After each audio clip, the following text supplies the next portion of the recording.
Sing it, ooh, sing it, ooh, sing it, ooh. Why did you choose radio? We have that mutual understanding.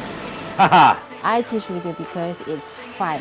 It's a balance between work and life. As a little girl, I actually wanted to be a reporter. I chose radio because I've tried everything else. I've always been a fan of the content as well as the music. I think the radio found me. Radio chose me. Actually, it kind of chose me. You want the truth? I didn't choose radio. Radio chose me. Wow. I was inspired by people like actually Howard Stern, of all people. I mean, he's a shock jock and everything, but I was quite young. That's because I loved radio since I was 17 years old. In fact, that was the first time I entered radio. I chose radio because it was my dream. I always wanted to listen to music and always think of ways of how I can entertain people.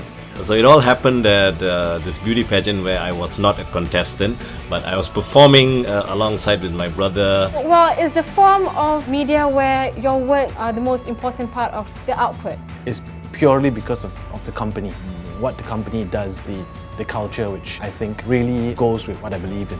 It's not about how you look, it's not about how you dress, it's about what you say, it's about your thoughts. It's about what your guests have to say. Especially in this day and age, everyone's a keyboard warrior. When it comes to actually voicing out their opinions, there's not many people who would step forward. So we give a voice to the people. It's actually not about us. It's not about the radio announcer. It's actually about the content. I came here when I was 15 years old with a friend of mine. We took a bus, train, everything to get here and pick up tickets for a concert he had won. This person who actually brought me where I am today, he was the one who thought, hey, I think radio is more you because you are more of a people's person. You're not the person who sits just at your desk. For me, entertaining people is my forte. I love entertaining people and it gives me a sense of satisfaction. You know, people say that I make their drive to work interesting and happy and they have a good laugh while driving to work. That makes my day. Everything is there. It's very emotionally driven. It's not like a normal production house, which I used to come from. You work 14, 15 hours a day. You go home, you're tired, you wake up, you go to work and you do the same thing over again. Radio is where everything's focused into audio, and I found that I'm a very audio person. You have to communicate everything, not just your words, but the tone of your voice. Nothing else detracts from it. No visuals, nothing, right?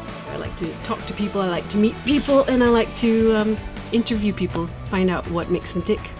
It's very different because you get to meet a lot of people. If you are the kind of person who loves talking, who loves chatting with people and making people laugh, this is the best job ever, man. Going into the video side of everything, you're given a lot more leeway because it's on the internet. They know it's a radio station trying to do video. I've tried print, that's very solo. I've tried TV, it's different, it's interesting. But I think growing up in Malaysia, I didn't really, we have a lot of filters, I guess, to go through. You know that when you listen to something like a particular content on radio, you know that you've contributed something. For example, the announcers, they understand when I say, hey, you guys, you shouldn't be talking about this because A, B, C, D.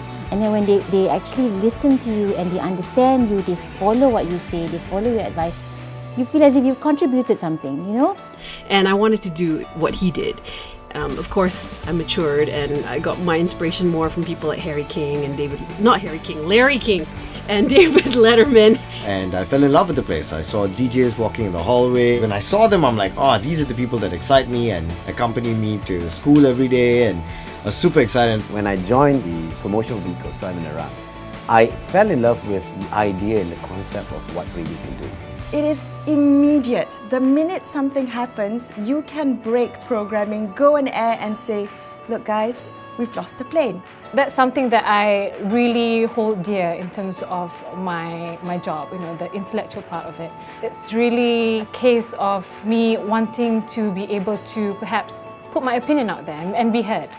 And the boss at that time gave us an opportunity to be on radio. It's been about 11 or 12 years and I must say this is the best job I've ever held. And yeah, that's why I decided that I would like to go into radio. From that point onwards, there was a little bit of me that said, one day I'm going to work here. Your job is to entertain people and give people information. Your job is to be the guy, the machan lah, your friend. There are times when people just don't have access to any other medium but radio. So the reach of radio is just incredible. And it's rewarding, money-wise, not as well as a petrol company or something like that, right? But it pays very, very well. Provided, of course, you like it and you work hard for it. That's why I choose radio.